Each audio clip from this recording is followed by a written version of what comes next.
community advocacy and get rub more elbows into that political world. Yeah. So when I started doing that, I pole voted me into going to city council meetings, and my cousin Daryl Carey taught me the political arena, and I was wondering why we weren't getting any jobs. I was like, wow.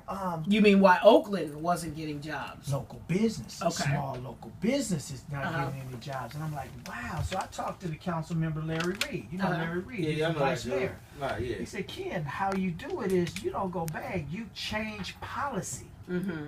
You change, and that right there, he does not know how powerful that statement was. And how it made me get to where I'm at right now. Okay. Hey, let me throw this out there, man, because like I said at the beginning of the show, there's some serious moments in my show where it's like, okay, there's an aha moment. Right. And right now, for you to take the leap to say, you know what, I'm gonna springboard myself into a situation where, because to me, I haven't heard you really say I've been in political arena for X amount of years. You just said, you know what, I want to change policy. I'm going to go directly to wherever that is to help change policy. Now, you've taken a jump into this arena. And by you making this jump, man, let me ask you this, man. Yeah. How much experience do you really think you need to be able to combat what's going on in this political arena? Yeah, good question. And that's a good question. And let me say this. Is that combat with the experience to be the mayor, or is it to deal with the heat that's going to come with it? Oh, both. Both. Oh, that's an easy question. Okay. Where I come from, I'm battle tested. Oh, yeah, of course. We battle tested. Right. Okay. It's only so many. You can't cut me where I've already been cut. Right. You know, so Sorry, I'm not Band-Aid. worried about that. I already been there. But the other thing, when a lady from Serenity Park said, her name is Phoebe Richardson, she said, Ken, do you have the experience to be the mayor? Mm-hmm. And she made me think, just like that question you just said to me, Yeah. she made me think. I said, you know what? I have more experience than any one of those candidates. And let me tell you why. Because as a superintendent, you know what a superintendent is? Yeah. Over a $1,000 job or $1 million job Yeah. or a multi-million-dollar job. The superintendent is the mayor over that project, right? That's the mayor. Let me tell you why. He's the top dog. And what he does is he talks to the project manager, Right. all the subs. He talks to all those individuals. So he is he's the mayor of that project. Okay. Yep. So let me say this though. Okay. Here we go. So as the mayor of that project, what does he do from the beginning? He takes something that does not exist, a building that does not exist.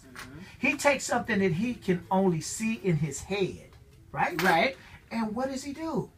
He turns it into something fully functional. And Right. you say, wow, I built schools that turn fully functional where your children can learn. Right. I build hospitals that turn fully functional Okay, where say the it, sick say it. get healed. Mm-hmm. You hire me to build your house, right? Yeah.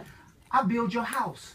I build it and I turn the key over to you, fully functional, so you can raise your family. Well, Right. you know what? That's really interesting. You say that. I know Patrice got some more questions for you. Absolutely. I know you do. You know what? I applaud you for those answers because those are really good analogies and how you cross-reference and make the parallel Right. from what you do as being the general contractor to taking that same information, applying those principles over to being a mayoral candidate. Yes. The thing about it is, though, I let me just go along with what you said about just being a general contractor and building schools. Now, the mayoral thing, this isn't just a one project. This is a year's project. This is ongoing, and like these are projects that just fires just pop up, man, and when these fires pop up, man, you got different constituencies. He's shaking his head like, You know I what already I'm got saying? the You answer got to different that. constituencies all throughout Oakland. You got people that make over $1 million. You got people that make under 500,000. People that make under 30, and they got people that just riding the bus line or riding the SSI. Right. And the people that actually vote are the people on the top tier. Right. You're talking to the man. Okay. Let me tell you why. I touch the street to the suite. It's not one candidate. Rooted into the. It's not one candidate that Okay, can sir. touch the street like I touch it. Right. It's not one candidate that can touch the suite like I touch it. I got friends in the lower bottoms. Right. I got multi-millionaire friends that I go drink You have it tequila. on both scales. So, and when you said all these other things that pop up, right?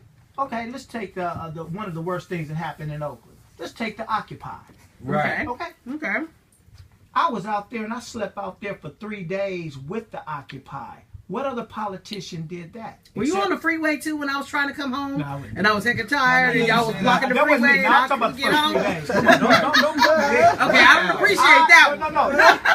I'm totally down for y'all. That but I was would not appreciate that one. That might have been Jeff Orlando over here. Yeah, I think I saw those two brothers on the freeway. Yeah, but that's good, man. I think everything you're doing and what you're showing forth is Absolutely. that you can actually you have a vision for it, man, and that's the only part. And I think GLP sets the stage for you to, man, at least show a portion of your campaign. And when you get out there and do your running and you have your speeches ready, Right. and you get out there and you hit some of these key points that people are really looking for, Right. and they really want to hear how you gonna solve some of the problems. I'm Right. not saying solve them here. I'm just saying I'm glad that we got a platform for you to jump off and be like, yeah, I'm gonna say it the way how I want to say it, and we're gonna gladly accept what you say. Versus when you get out there, you might have some other, viewpoints and criticisms and all other stuff that comes with it. Come with it. Right. Come with Well, it. I have to say this because I manage people as well, and a lot of times people say, I can't respect someone that hasn't done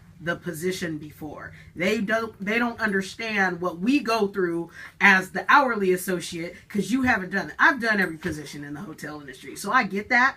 And it seems like you seem to be the type of person that has done everything, so people will give you the respect you deserve.